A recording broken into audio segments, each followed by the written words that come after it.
കണ്ണൂർ മൊറാഴയ്ക്കടുത്തുള്ള മാങ്ങാട്ടുപറമ്പ് നീലിയാർകോട്ടം 19 ഏക്കറോളം വിസ്തൃതമായ കാട്. മറ്റ് കാവുകളെപ്പോലെ ശ്രീകോവിലോ നാലമ്പലങ്ങളോ ഇല്ല. കാവ് തന്നെ നീലിയാറമ്മയുടെ ശ്രീകോവിൽ. പ്രകൃതി ഒരുക്കിയ മനോഹരമായ ഒരിടം. വിവിധ കാട്ടുമരങ്ങളും ഔഷധ സസ്യങ്ങളും ഇടതൂർന്നു നിൽക്കുന്ന സുഖാന്തരീക്ഷം. നാടിൻ്റെ നാടിമിടിപ്പായ കാവുകളെ സംരക്ഷിക്കാൻ വിശ്വാസവുമായി കൂട്ടിയിണക്കിയാലേ അവയ്ക്ക് നിലനിൽപ്പുണ്ടാകൂ എന്ന് പഴമക്കാർ മനസ്സിലാക്കിയത് കൊണ്ടാവണം വിശ്വാസപരമായ ബന്ധം കാവുകൾക്ക് ഉണ്ടായത്. നീലിയാർക്കാവിലെ ഓരോ മരങ്ങളിലും ദൈവീയ സാന്നിധ്യം ഉണ്ടെന്നാണ് വിശ്വാസം.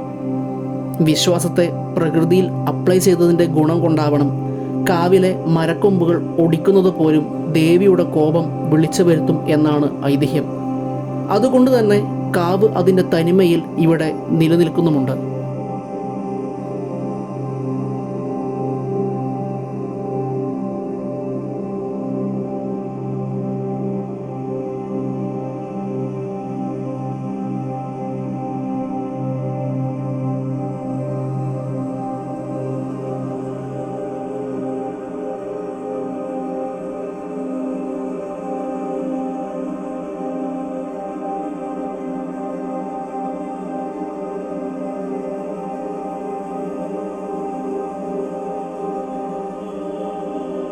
കോലത്ത് നാട്ടിൽ ഇടവത്തിൽ കളിയാട്ടം കഴിഞ്ഞാൽ പിന്നെ തുലാവും 10 മുതലാണ് കളിയാട്ടം ആരംഭിക്കുക. എന്നാൽ ഇവിടെ അത് ബാധകമല്ല. ഇവിടെ എല്ലാ സംക്രമത്തിലും തെയ്യമുണ്ട്.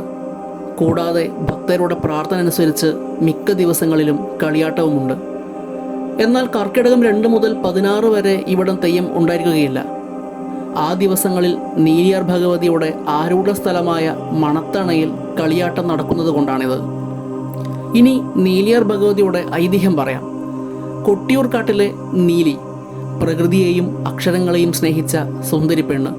അധസ്ഥിതയായതിനാൽ ഗുരുമുഖത്തു നിന്നല്ലാതെ പുരാണങ്ങളും ശാസ്ത്രങ്ങളുമൊക്കെ പഠിച്ച അടിയാത്തി പെണ്ണ്. നീലി കൊട്ടിയൂർ മലഞ്ചെരുവിലൂടെ പുരാണ കഥകൾ പാടി നടന്നു. നാടുവാഴിയുടെ കിങ്കരന്മാർക്ക് അതിഷ്ടപ്പെട്ടില്ല. ജാതിയിൽ താണവളായ ഒരു പെണ്ണ് പുരാണങ്ങളും വേദങ്ങളും ഇതിഹാസങ്ങളുമൊക്കെ പഠിക്കുക എന്ന് പറയുന്നത് മേൽജാതിക്കാർക്ക് ചിന്തിക്കാൻ കൂടി കഴിയാത്ത ഒന്നായിരുന്നു. അവർക്കത് സഹിക്കാൻ കഴിഞ്ഞില്ല. അവർ അവൾക്കെതിരെ അപവാദ കഥകൾ മെനഞ്ഞ് കൊട്ടിയൂർ മണത്തണയിൽ അവളെ വകവരുത്തി.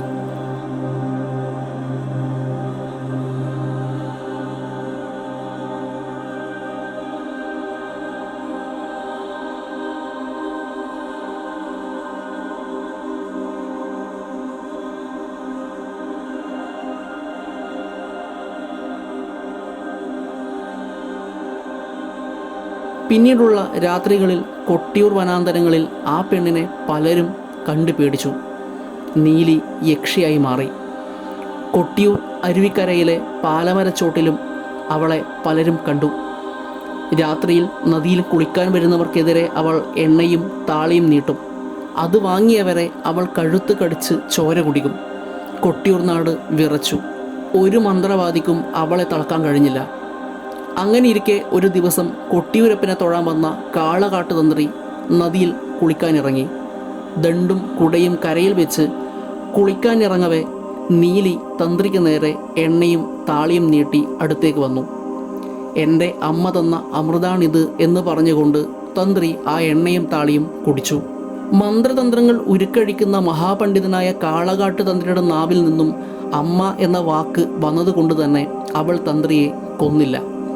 ഞാനും വരുന്നു കൂടെ എന്ന് പറഞ്ഞുകൊണ്ട് അവൾ കാളകാട്ടിൻ്റെ കൂടെ പടിഞ്ഞാറോട്ടേക്ക് യാത്രയായി.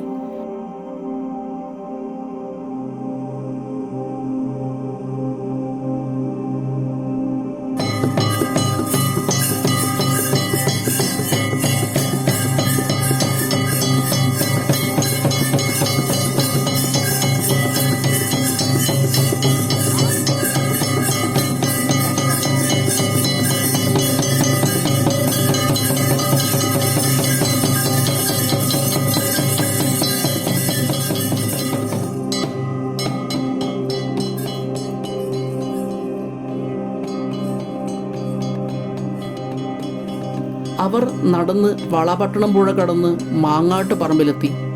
വിസ്തൃതമായ ഒരു കാവ് അവിടെ കാണുന്നു. കാട്ടുവള്ളികൾ ഇഴപിരിഞ്ഞാടുന്ന വള്ളിക്കെട്ട് കാണുന്നു. വിവിധ കാട്ടുമരങ്ങൾ കാണുന്നു. കാട്ടിലെ നരിയും നാട്ടിലെ പശുവും ഒന്നിച്ച് മെയ്യുന്ന കാട്. ആ മനോഹരമായ കാവിൽ വസിക്കാൻ നീലിക്ക് മോഹമുദിക്കുന്നു. നീലിയുടെ ആഗ്രഹം മനസ്സിലാക്കിയ കാളകാട്ട് തന്ത്രി നീലിയെ ആ കാവിൽ ഒരു മരത്തിൽ ആണിയടിച്ച് പ്രതിഷ്ഠിച്ചു. അങ്ങനെ ദേവി നീലിയാർ ഭഗവതിയായി, കോട്ടത്തമ്മയായി.